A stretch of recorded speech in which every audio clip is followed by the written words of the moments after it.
Hello friends, कैसे हैं आप सभी को। आज विलोपन विधि का एक टॉपिक लेके आए हैं मैथ्स के हम लोग के लिए।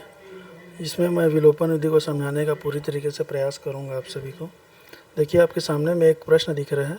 इसमें दो समीकरण है, 3x + 4y = 10 और दूसरा समीकरण है आपका 2x + 2y = 2। तो इन्हीं दोनों समीकरण को लेकर हम लोग विलोपन विधि को हल करेंगे। इसमें क्या होता है कि हम दोनों समीकरण को पहला समीकरण मान लेते हैं, दूसरे को दूसरा समीकरण। विलोपन विधि का एक नियम ये है कि आपको क्या करना पड़ता है, किसी भी एक चीज़ को बराबर मानना पड़ेगा। जैसे आप x में या तो x को बराबर मान लो या तो y को बराबर कर लो, तब आपका विलोपन विधि में एक का मान आएगा, फिर दूसरे का आ जाएगा। तो इसमें हम लोग एक काम करते हैं कि x को हम लोग बराबर कर लेते हैं।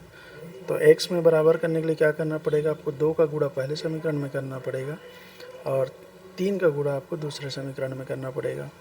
तो चलो हम लोग इस समीकरण को हल कर लेते हैं। तो पहले हम लोग कर लेते हैं आपको पहले समीकरण में आपको 2 का गुणा कर लेते हैं और दूसरे समीकरण में 3 का। तो गुणा करते हैं हम लोग, 2 का गुणा 3 में करेंगे, देखिए कितना आएगा 6x।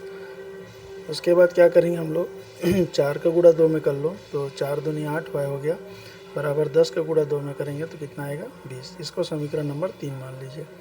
उसके बाद इसी प्रकार सेम आपको क्या करना है, 3 का गुणा करना है आपको। तो 3 का गुणा 2 में करेंगे तो कितना आएगा 6x। 3 का गुणा 2y में करेंगे तो 6y हो जाएगा, बराबर 3 का गुणा 2 में करेंगे तो 6 हो जाएगा। इसको समीकरण नंबर 4 मान लीजिए।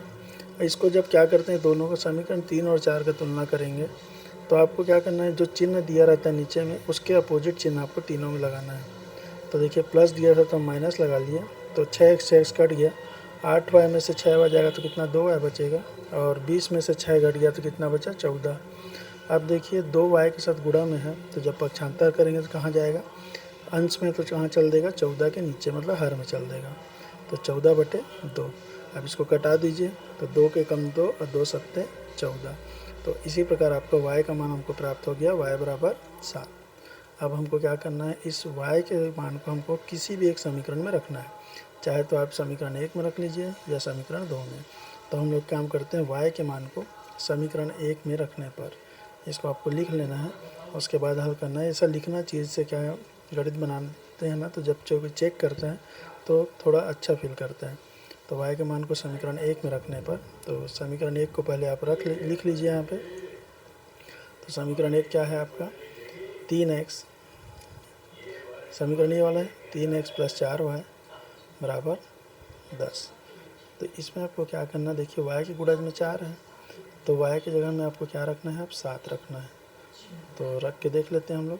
तो लिख लीजिए 3x + 4 गुणा और y की जगह में क्या रखना है आपको 7, बराबर क्या लिखोगे आप यहाँ पे 10।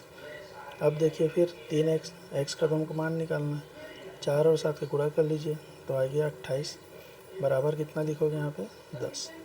अब देखिए x का मान चाहिए तो हमको x को तो यहाँ पर रखना पड़ेगा, तो 28 को पक्षांतर कर लीजिए। तो जब 28 को पक्षांतर करोगे, देखो यहाँ पे 10 पहले लिखा, 10 को पहले लिख लीजिए, और 28 प्लस में तो उधर जाके क्या हो जाएगा माइनस में। तो 3x बराबर क्या आएगा, देखो बड़ी संख्या माइनस है, संख्या घटेगी तो कितना आएगा -18।